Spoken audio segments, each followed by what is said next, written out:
الحمد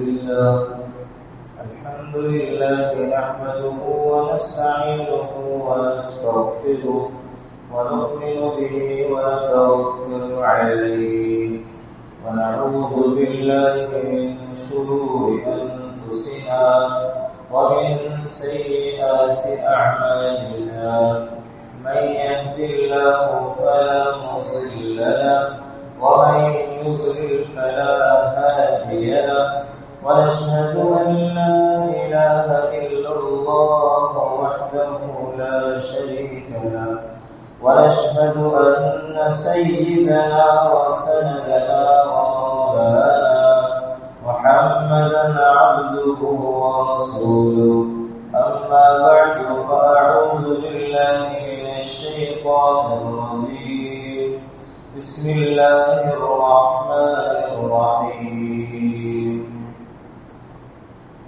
لقد من الله على المؤمنين إذ بعث فيهم رسولا من أنفسهم وقال الله تعالى لقد جاءكم رسول من أنفسكم عزيز عليه ما عنتم حريص عليكم بالمؤمنين رؤوف رحيم آمنت بالله صدق الله مولانا العظيم وبلغنا رسوله النبي الكريم ونحن على ذلك من الشاهدين والشاكرين الحمد لله رب العالمين اللهم صل على سيدنا ومولانا محمد وعلى آل سيدنا ومولانا محمد وبارك وسلم اللهم صل على محمد كما تحب وترضى له اللهم صل على محمد كما هو أهله ومستحقه واجب الاحترام قابل عزت کریم نماسی اخبار اللہ رب العالمین حضور علیہ السلام کی بعثت اور آپ کی پیدائش اس دنیا کے لیے بھی بڑی رحمت ہے اور آپ علیہ السلام نے امت کو ہر موقع پر بڑے بڑے اور چھوٹے چھوٹے اعمال سے نوازا ہے آپ علیہ السلام کے والد کا نام حضرت عبداللہ ہے اور حضرت عبداللہ عبد المطلب کے بیٹے ہیں اور حضرت عبد المطلب اپنے زمانے کے پورے قریش کے سردار تھے قریش کے اندر جتنے بھی قبائل تھے چاہے وہ بنو عبد مناف ہو بنو ہاشم ہو بنو امیہ ہو یہ سب قریش کی شاخیں ہیں اور سب سے اونچی شاخ قریش کی سب سے عالی وہ بنو ہاشم ہے اور بنو ہاشم جن کا نام ہے ہاشم یہ بڑے صاحب ثروت تھے مالدار حج کے ایام میں روزانہ 100 اونٹ ذبح کر کے اس کی سرید بنا کر کے حاجیوں کو کھلایا کرتے تھے تو بنو ہاشم سب سے اونچا نسل ہے قریش اور آپ علیہ السلام اسی سے پیدا ہے اور اس زمانے میں جب آپ علیہ السلام کی ولادت ہوئی ہے حضرت عبد المطلب اس زمانے میں تمام قریش کے متفقہ سردار تھے اور بڑے خوبصورت قابل قدر قابل عظمت روح اور دبدبے والے انسان تھے اور آپ کی والدہ ماجرہ کا نام آمنہ ہے اور یہ مدینہ کے رہنے والی تھی، بنو عبد مناف میں ہے۔ بنو عبد مناف سے آپ کی والدہ کا تعلق ہے، اور یہ قبیلہ مدینہ میں آباد تھا۔ اور حضرت عبداللہ جو آپ کے والد ماجد ہیں، ان کا ننھیال بھی مدینہ میں تھا، اور وہ قبیلہ بنو نجار تھا۔ اور اس اعتبار سے آپ علیہ السلام کے والد کی دو اعتبار سے وہاں سے رشتہ داریاں ہیں، ایک سسرالی اعتبار سے، ایک ننھیالی اعتبار سے مدینہ سے آپ کی یعنی آپ کے والد محترم کی رشتہ داریاں تھیں۔ حضرت عبداللہ کا نکاح مختلف روایات میں مختلف اقوال ہیں، 18 سال، 25 سال، 28 سال اور 30 سال کی عمر میں آپ کا نکاح ہوا، اور راجح قول یہ ہے کہ آپ کا نکاح 18 سال کی عمر میں ہوا تھا۔ اور حضرت عبداللہ شادی کے بعد کچھ عرصے کے بعد ہی شام کے لیے تجارتی قافلہ جا رہا تھا، اس میں شرکت کی تجارت کی غرض سے۔ جاتے ہوئے آپ بیمار ہو گئے، حضرت عبداللہ بیمار ہو گئے، تو شام نہ جا سکے بلکہ مدینہ میں اپنے ننھیال میں ٹھہر گئے، اور یہ قافلہ شام جا کر کے تجارت کر کے واپس مکہ پہنچا۔ تو عبد المطلب نے کہا کہ عبداللہ کہاں ہے؟ انہوں نے کہا وہ بیمار ہو گئے تھے، اسی لیے وہ مکہ میں ٹھہرے رہے، مدینہ میں ٹھہرے اپنے ننھیال میں۔ عبد المطلب نے اپنے بڑے بیٹے ابو الحارث کو بھیجا کہ جا کر کے بھائی کو لے کر آئے۔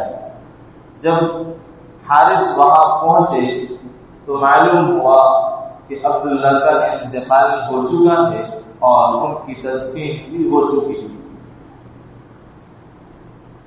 اور اس وقت آپ علیہ السلام کی ولادت نہیں ہوئی، آپ اپنی والدہ کے بطن کے اندر موجود تھے۔ حارث نے آ کر کے عبد المطلب کو خبر دی کہ عبداللہ کا انتقال ہو چکا ہے اور وہ وہاں مدفون ہو چکے۔ بڑا صدمہ لائق ہوا والد عبد المطلب کو، پورا خاندان اس معاملے کو جمع ہوا اور غم ہوا بہت زیادہ۔ آہستہ آہستہ وقت گزرتے ہوئے آپ علیہ السلام کی ولادت باسعادت کا وقت ہوا۔ آپ کی ولادت تقریباً 50 یا 55 دن کے بعد پیش آئی ہے۔ اس واقعے کے بعد جو واقعہ ابرہہ کے لشکر اصحاب فیل کے ساتھ ہوا،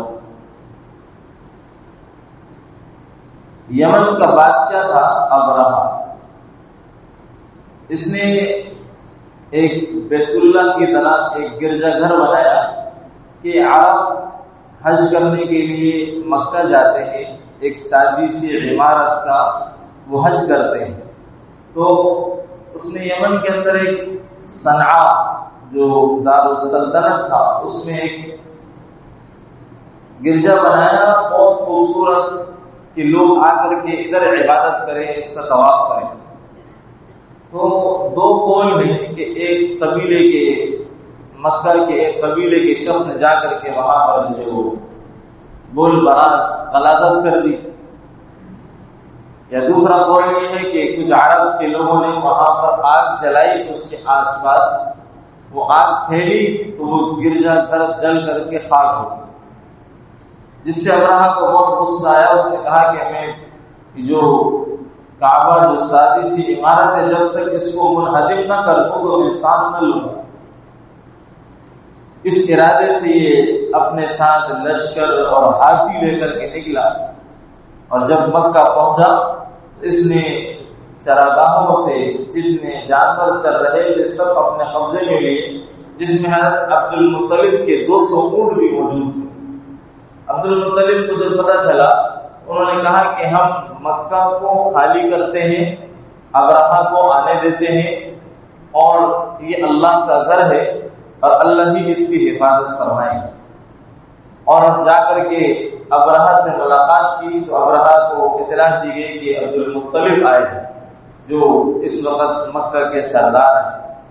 جب وہ اس سے ملنے گئے تو اس کے اوپر ابرہہ کے اوپر بڑا رعب طاری ہوا، اتنا جان و جلال والا شخص ہے۔ انہوں نے بات کی کہ وہ گھر جس کا ہے وہ اس کی حفاظت تو وہ کرے گا، آپ نے ہمارے چراگاہوں سے ہمارے جانور پکڑے ہیں وہ ہمیں واپس کیے جائیں۔ وہ واپس کر دیے گئے۔ اس کے لشکر جیسے ہی آگے بڑھا، اللہ نے ابابیل پرندہ ان کے اوپر چھوڑ دیے۔ وہ پرندہ اپنی چونچ میں ایک پتھر اٹھا کر کے لاتا، وہ پتھر ان کے اوپر چھوڑ دیتا تو جس کے اوپر بھی وہ پتھر گرتا اس کے جسم کے اوپر سے لے کر کے اندر گھستا اور اس کے سواری کے نیچے سے نکل جاتا۔ یعنی گولی سے زیادہ تیز کام پتھروں نے کیا۔ حال یہ ہوا کہ بھوسا بنا کر کے رکھ دیا انہوں نے۔ یہ جو بارش ہے نا، بارش 5000 کلومیٹر فی گھنٹہ کی رفتار سے نیچے آتی ہے، مگر یہ اللہ کا فضل ہے کہ نیچے آ کر کے اس کی رفتار کم ہوتی۔ اگر یہ اسی رفتار سے آئے تو عمارتیں کیا ہیں اور ہم کیا ہیں کچھ بھی باقی نہ بچے۔ گاڑیاں 60 کلومیٹر 70 کلومیٹر فی گھنٹہ چلے گی اتنا، اور 80 کلومیٹر چل جائے گی فی گھنٹہ۔ یہ 5000 کلومیٹر فی گھنٹہ کی رفتار سے نیچے آتی ہے بات۔ اللہ نے ان جانوروں کے پرندوں کے پتھر جو چھوڑنے کی رفتار تھی اس کو کتنا تیز کیا ہوگا کہ سر سے گھستا اور سواری کے نیچے سے نکل جاتا۔ اللہ نے اس کو ہلاک کیا۔ یہ جو واقعہ پیش آیا، اس واقعے کے 50 یا 55 دن کے بعد آپ علیہ الصلوۃ والسلام کی ولادت ہوئی ہے، اور ولادت کی روایات میں اختلاف اتنا ہے کہ بعض حضرات فرماتے ہیں کہ 8 ربیع الاول ہے، اور بعض فرماتے ہیں کہ 9 ربیع الاول ہے۔ آج کل تو مادیت کا دور ہے، کمپیوٹر کا زمانہ ہے۔ 575 یا 557 عیسوی ہے، اپریل کا مہینہ ہے۔ اس تاریخ کے اعتبار سے دیکھ لیا جائے کہ کس تاریخ میں آپ علیہ الصلوۃ والسلام کی ولادت ہے، اور وہ دن پیر کا بن رہا ہے یا نہیں۔ پیر کے دن آپ کی ولادت ہوئی۔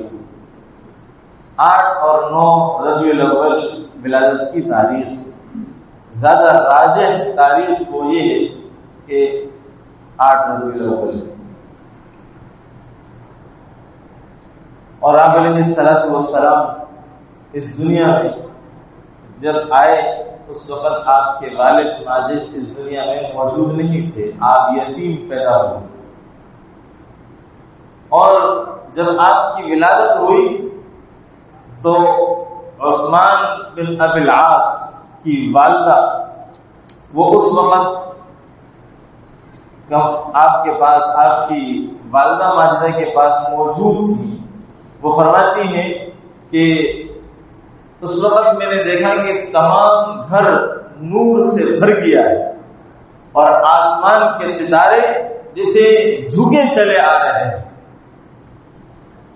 اور عرباز بن ساریہ سے مروی ہے کہ آپ کی والدہ نے ولادت باسعادت کے وقت ایک نور دیکھا جس سے شام کے محل روشن ہو گئے۔ یہ اس حدیث کی طرف اشارہ ہے کہ آپ علیہ الصلوۃ والسلام نے فرمایا ہے کہ محمد صلی اللہ علیہ وسلم مکے میں پیدا ہوں گے ہجرت مدینہ میں کریں گے اور آپ کی بادشاہت شام میں ہوگی، یعنی مکہ سے لے کر کے شام تک آپ کی زندگی میں آپ کی بادشاہت قائم ہو جائے گی۔ اور ایسا ہوا کہ آپ مکہ میں پیدا ہوئے، ہجرت مدینہ کی طرف کی، جب آپ انتقال کر رہے تھے، آپ کا وصال ہو رہا تھا، اس وقت ملک شام آپ کے قبضے میں تھا اور آپ اس کے فاتح تھے۔ تو آپ علیہ السلام کی پیدائش کے بعد چند روز 3 یا 4 دن تک آپ کی والدہ ماجدہ نے آپ کو دودھ پلایا۔ آپ کے ایک چچا جس کا نام ابو لہب ہے، جس کے متعلق قرآن کریم میں سورہ لہب بھی نازل ہوئی تھی، اس کو آپ علیہ السلام کی ولادت کی خبر دینے والی اس کی مادی سویبہ تھی۔ انہوں نے اس کو خبر دی تھی کہ عبداللہ کے ہاں ولادت ہوئی ہے، تو اس نے سویبہ کو آزاد کر دیا تھا۔ پھر اس کے بعد اس سویبہ باندی نے آپ علیہ السلام کو دودھ پلایا۔ یہ وہی باندی ہے جس نے آپ کے چچا حضرت حمزہ رضی اللہ تعالی عنہ کو دودھ پلایا، اور اس طریقے سے حضرت حمزہ رضی اللہ تعالی عنہ آپ علیہ السلام کے چچا بھی ہیں اور آپ کے رضاعی بھائی بھی ہیں، دودھ شریک بھائی بھی ہیں۔ اور آپ علیہ السلام پھر اس کے بعد قبیلہ بنو سعد کی عورتیں مکہ آ کر کے شیر خوار بچوں کو اپنے ساتھ لے جاتی تھی۔ عرب کا دستور تھا، وہ یہ چاہتے تھے کہ ہمارے بچے خالص عربی زبان، فصیح زبان سیکھیں اور ملاوٹ والی زبان نہ سیکھیں۔ شہروں میں زبان میں ملاوٹ ہو جاتی ہے، تو اس لیے دیہاتوں میں بچوں کو پرورش کے لیے بھیجا کرتے تھے۔ تو کچھ دن کے بعد قبیلہ بنو سعد کی کچھ عورتیں بچے لینے کے لیے آئیں، شیر خوار بچے۔ ہر عورت پر آپ علیہ السلام کو پیش کیا گیا، کسی نے بھی قبول نہ کیا، اس وجہ سے کہ یہ یتیم ہے اور ہمیں جب دودھ پلانے کی اجرت کیا ملے گی؟ کچھ بھی نہیں ملے گی، یتیم بچہ ہے۔ تو حضرت حلیمہ یہ بھی آئی، اور جب پہنچی تو جتنے بچے وہاں موجود تھے وہ سب جو ہے دودھ پلانے والی عورتوں نے لے لیے تھے، اور صرف آپ علیہ السلام بچ چکے تھے۔ چونکہ حضرت حلیمہ سعدیہ رضی اللہ تعالی عنہا، یہ ان کی اونٹنی بھی بہت کمزور، اور خود بھی جو ان کے ساتھ شیر خوار بچہ تھا وہ بھی بہت کمزور، اور خود مالی اعتبار سے بھی بہت کمزور تھی، پریشانی کے عالم میں دیر سے پہنچی۔ تو جب پہنچی تو صرف یہی آپ علیہ السلام بچے ہوئے تھے، تو جا کر کے ملی تو عبد المطلب نے ملاقات کی، کہا کہ کیا نام ہے؟ کہا حلیمہ۔ کہا کہ بہت اچھا نام ہے، بردبار۔ پوچھا کہ کون سے قبیلے سے ہو؟ کہا بنو سعد سے۔ کہا کہ ماشاءاللہ یہ بھی بہتر۔ کہا کہ میرا بیٹا محمد ہے۔ حلیمہ، سعد اور محمد بہت اچھا جو ہے، ان کا عنصر آپس میں بہت ملتا ہوا ہے۔ تو حضرت حلیمہ کا نام حلیمہ ہے، اور یہ قبیلہ بنو سعد سے، اور یہ طائف سے آگے یہ قبیلہ آباد تھا، طائف سے آگے۔ تو آپ علیہ السلام کو آپ نے لے لیا۔ جیسے ہی لیا، روایات بہت مختلف ہیں، مگر اس میں یہ بات ہے کہ انہوں نے نیک فالی سے لیا تھا، اللہ تبارک و تعالیٰ اس بچے کے ذریعے سے ہمیں خیر اور برکت عطا فرمائیں گے، کیونکہ یتیم ہے۔ اور فرمایا کہ اللہ فرماتے ہیں کہ میں انا عند ظن عبدی، میں اپنے بندے کے ساتھ اس کے گمان کے مطابق فیصلہ کرتا ہوں۔ انہوں نے خیر اور برکت کا فیصلہ اللہ سے چاہا کہ اس بچے کو لینے سے ہمیں خیر اور برکت حاصل ہو۔ تو حضرت حلیمہ سعدیہ نے جیسے ہی اس بچے کو اپنے گود میں لیا تو آپ کے چھاتیوں میں دودھ بھرا ہے، آپ نے اپنے بیٹے کو بھی پلایا اور حضرت محمد رسول اللہ صلی اللہ علیہ وسلم کو بھی پلایا، دونوں سیر ہو گئے۔ جب وہ اپنی اونٹنی کے پاس آئے تو جو اونٹنی بالکل ایک ذرہ ایک قطرہ دودھ بھی اس کے تھنوں میں نہیں تھا، وہ تھن بھر آئے، اس سے دودھ نکالا گیا، آپ نے اور آپ کے شوہر نے پیا۔ اور جب سارا قبیلہ لشکر جو تھا جا رہا تھا اور یہ آگے نکل چکا تھا، اور جب یہ سواری پر سوار ہوئی، ایک ہی اونٹنی تھی، آگے ان کے شوہر بیٹھے، پیچھے حلیمہ سعدیہ بیٹھی، اور آپ علیہ السلام کو گود میں لیا۔ اونٹنی کو اٹھاتے ہیں تو اٹھتی نہیں، بڑے پریشان ہوئے کہ یہ کیا بات، کہنے لگے حضرت عبد المطلب نے جب یہ بیٹا ان کے حوالے کیا، کہا تھا کہ اس کا خیال رکھنا، یہ اس کے اندر مجھے کچھ عجائبات نظر آتے ہیں۔ پھر جب اونٹنی نہیں اٹھی تو انہوں نے اپنے شوہر سے کہا کہ مجھے ایسا محسوس ہوتا ہے کہ یہ بچے کے پیچھے ہونے کی وجہ سے یہ اونٹنی نہیں اٹھتی، آپ اس بچے کو لیں۔ جب شوہر نے بچے کو لیا اور پھر اونٹنی کو اٹھایا تو اونٹنی اڑ گئی۔ تو مطلب اللہ نے ہر اعتبار سے آپ کو مقدم رکھا، تاخیر پیچھے آپ کسی بھی اعتبار سے آخریت کو مؤخر ہونے کو پسند نہیں فرما۔ جب اونٹنی اٹھی اور چلنے لگی تو اس کی رفتار دیکھنے کے قابل تھی کہ سارے لشکر کو کراس کرتے ہوئے وہ سب سے آگے نکل گئی۔ اور جب سب حیران سے پوچھنے لگے حلیمہ سے کہ یہ وہی اونٹنی جس پر تم آئی تھی، کہا یہ وہی اونٹنی ہے۔ کہا کہ پہلے تو اس کی رفتار کچھ بھی نہیں تھی، اب اس کی رفتار دیکھنے کے قابل ہے کہ ہم سب کی اونٹنیوں کو پیچھے چھوڑ دیا۔ جب اپنے قبیلے میں پہنچے تو جا کر کے دیکھا کہ ان کی ساری بکریاں ان کے تھنوں میں دودھ بھرا ہوا، اور باقی سب جتنی بھی قبیلے کی عورتیں ان کی بکریاں ان کے سب کے تھن خالی۔ اور جب چرانے کے لیے جاتے صبح کے وقت تو وہ اپنے چرواہوں سے کہتے کہ جہاں حلیمہ سعدیہ کی بکریاں چرتی ہیں تم بھی اپنی بکریاں وہاں چرایا کرو۔ جب شام کو ساری بکریاں چر کر کے آتی تو حضرت حلیمہ سعدیہ کی ساری بکریاں پیٹ بھری ہوتی اور تھنوں سے لبریز ہوتی، اور باقی سب کی بکریاں بھوکی بھی ہوتی اور تھن بھی خالی ہوتی۔ یا علیہ السلام کا احساس یہ اللہ نے آپ کو اسی وقت سے عطا فرمایا تھا کہ حضرت حلیمہ سعدیہ کتنی قسمت والی بنی کہ آپ نے آپ کو قبول کیا، اور آپ کی وجہ سے آپ کے گھر میں رونقیں آئیں، خوشیاں آئیں، برکتیں آئیں، فراخی اور کشادگی آئی۔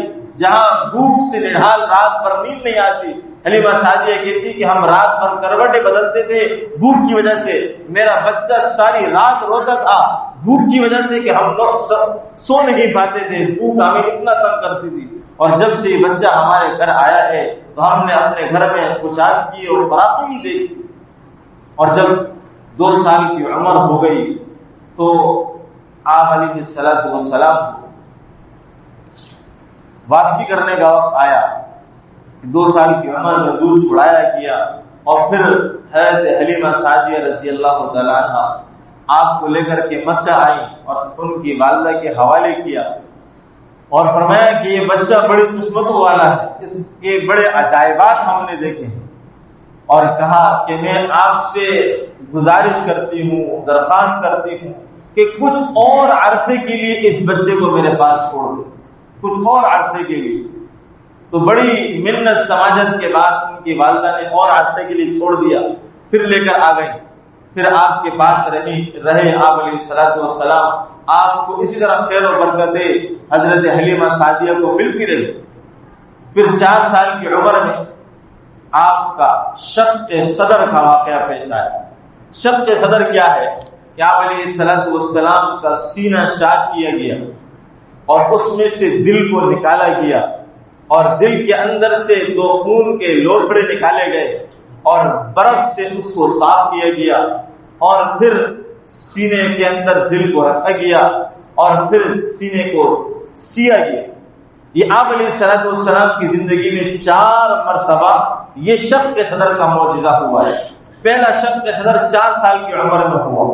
4 سال کی عمر سونے کے تختے، سونے کے جو ہے وہ برتن لائے گئے تھے، اس کے اندر جو ہے برف لائی گئی تھی، برف، اور اس میں حضرت جبرائیل علیہ السلام اور حضرت اسرافیل علیہ السلام تشریف لائے تھے اور آپ علیہ السلام کو ایک درخت کے نیچے لٹایا گیا اور آپ کا سینہ چاک کر کے آپ کے دل کو دھویا گیا اور برف سے دھویا گیا.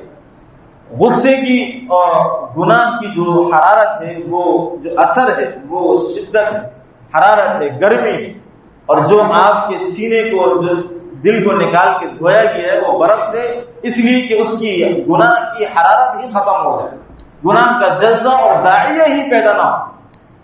آپ کے سینے کو دھویا گیا. اور جب آپ کے رضائی بھائی نے اور بھائیوں نے دیکھا تو وہ بھاگے اپنے والدہ کو بتانے کے لیے کہ وہ بھائی کو کسی نے قتل کر دیا ہے، مار دیا وہاں پر. وہ اور ان کے شوہر بھاگے ہوئے آئے تو دیکھا آپ علیہ السلام ایک درخت کے ساتھ کھڑے ہوئے اور بڑے سہمے ہوئے، ڈرے ہوئے. حضرت حلیمہ نے آپ کو سینے سے لگایا اور ان کے شوہر نے ان کو سینے سے لگایا. پوچھا کیا ہوا؟ فرمایا کہ 2 لوگ آئے تھے، انہوں نے مجھے لٹا دیا، پھر میں بے ہوش ہو گیا، مجھے نہیں پتا کہ میرے ساتھ کیا ہوا، ابھی میں اٹھ کے کھڑا ہوا ہوں تو وہ لوگ ہیں نہیں یہاں پر. تو یہ شق کے صدر کا واقعہ آپ علیہ السلام کے ساتھ پہلی مرتبہ یہاں پر پیش آیا، پھر نبوت سے پہلے پیش آیا، پھر آپ علیہ السلام کے جب آپ وہاں جا رہے تھے معراج پر اس وقت پیش آیا. یہ 3 سے 4 مرتبہ شق کے صدر کا واقعہ آپ علیہ السلام کے ساتھ پیش آیا. آپ کے دل کو نکالا گیا اور اس کو دھویا گیا، کبھی زمزم سے، کبھی کس پانی سے، کبھی جنت کے پاس، الگ الگ موقع پر الگ الگ آپ کے سینے سے دل نکال کر کے دھویا گیا.